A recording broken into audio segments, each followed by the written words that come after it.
Good morning. This is the Monday morning Missy moment. I'm getting better at saying that.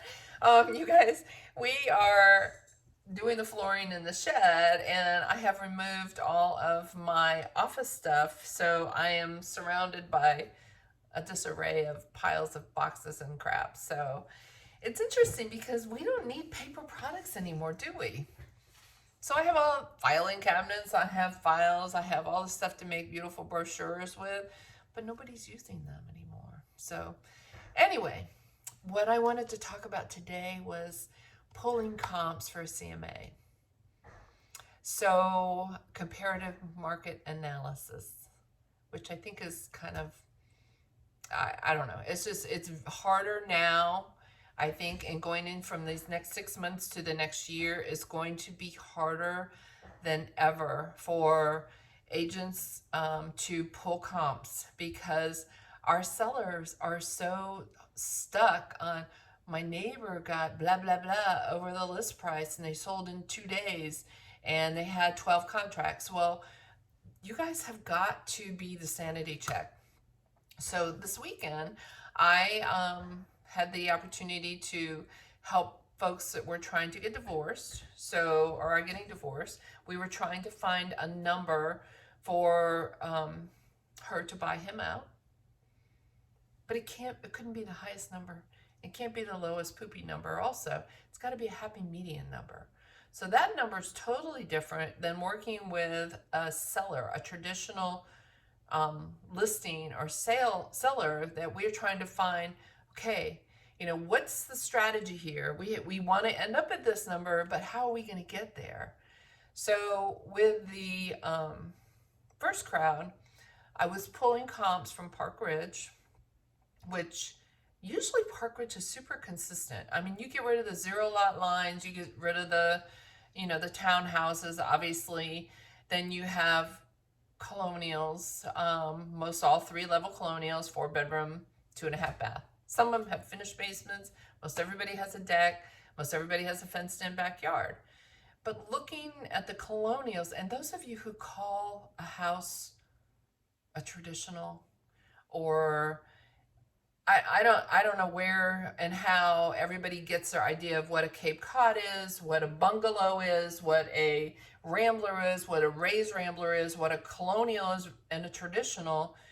First off, I just pulled colonials. Well, there were like 3 or 4 houses that are called traditional. What the hell's a traditional?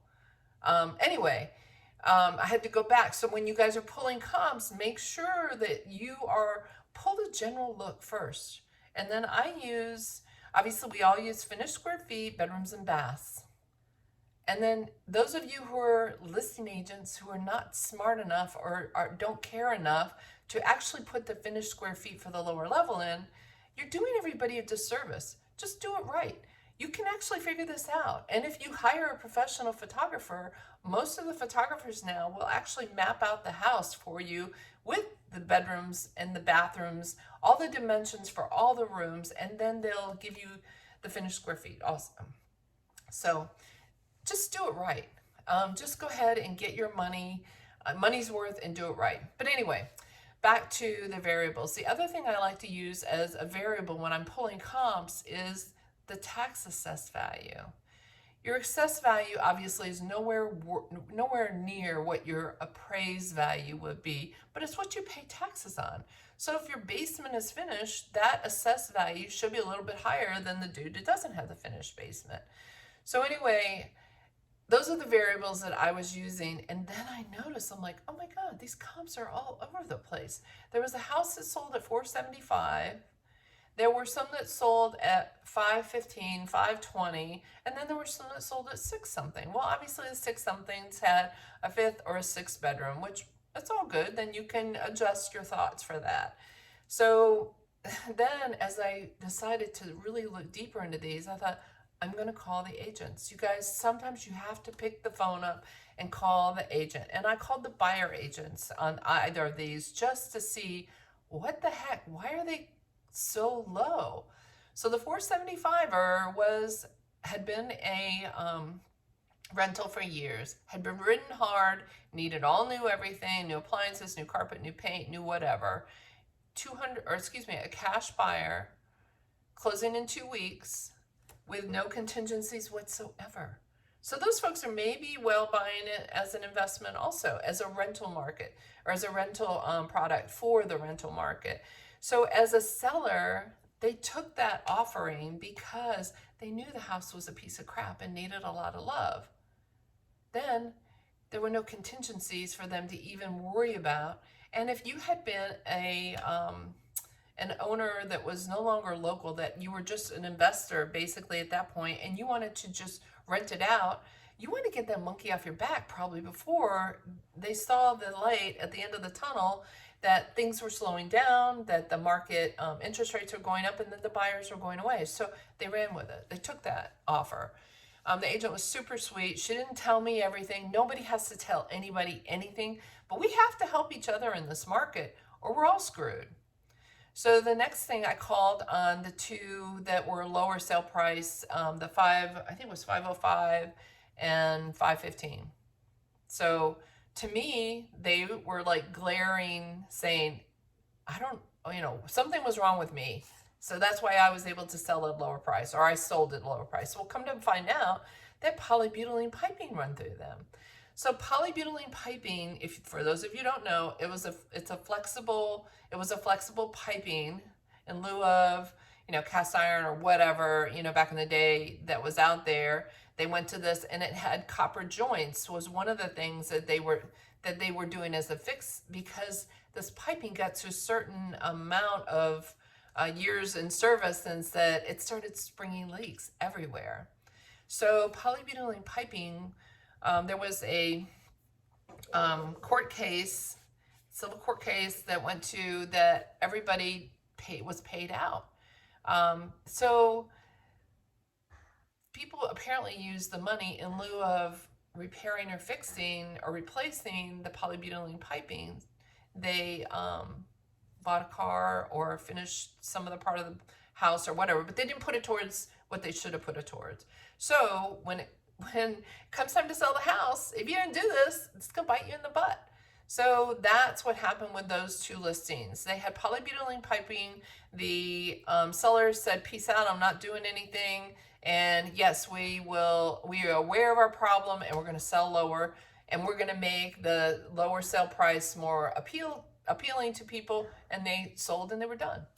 So with that said, then there were the ones that were super high. So the other thing I want you guys to realize, if they're still super high and you're going back 6 months, that door has shut. So truly you should only go back, in my happy place, 60 days, maybe 90 days if you're pushing it. So if there's somebody that's like glaringly high, you better call the agent also and just see. Maybe somebody brought money over the appraised value. Maybe they had multiple offers. So what I'm trying to get across to you guys is, you cannot just do a cloud CMA or do your traditional, here I'm going to pull my numbers within Park Ridge, or I'm going to pull my numbers within a half-mile radius of this address, and this is what I'm going to offer as my CMA. You've got to call the agents. You've got to do some research, and you've got to be smart about the number that you're putting out there as a listing agent. You have got to bring a reality check to your sellers, because what you're going to do is you're going to go down in flames, because you're going to be chasing the market the whole time if you start out high. So just be super, super cautious of the number you're quoting anybody. And honestly, you can't quote a CMA number honestly without going to the house and seeing the house. You never know what's next door. There could be, I don't know, a fence with 50 dogs in the backyard that are going to dissuade anybody from buying that house. Or they could be, there's a house that I looked at the other day. The house was cute as can be, but the neighbor looked like they should be in foreclosure. There was something slapped on the door, and you couldn't even see the house for all the bushes and grass and crap that had grown around. There were 2 cars parked in the driveway. So you got to do your research, people. Don't just throw a number out there to your seller and, hope that that's something you can justify when you go to meet the appraiser, or when your appraiser does his appraisal and it comes in low. Where have you led everybody? You've led everybody down a rabbit hole that you can't get out of. So anyway, that's my Monday morning Missy moment that I just wanted to share with you guys. Be super smart about pulling your comps now and go back 60 days. Your clients, your sellers need to, they're leaning on you to get the best number possible, as well as you have to tell them the truth. You may tell people what they want to hear, then you're going to go down in flames. You have to tell them what they need to hear, and you have to help educate them, especially in this market. It's a super hard market right now. Some of us have to figure out how to do home inspection contingencies. Some of you guys have never written a home inspection contingency. Some people don't even know what the release of the appraisal contingency is. There are a lot of documents. There's a way to do this business that those of you that have come in this business over the last 3 years, you're going to have to really be mentored or man up or lean on your broker, please, because this market's going to be really difficult. And I look forward to helping anybody that needs it. But that's my 2 bets on CMAs. Bye, you guys.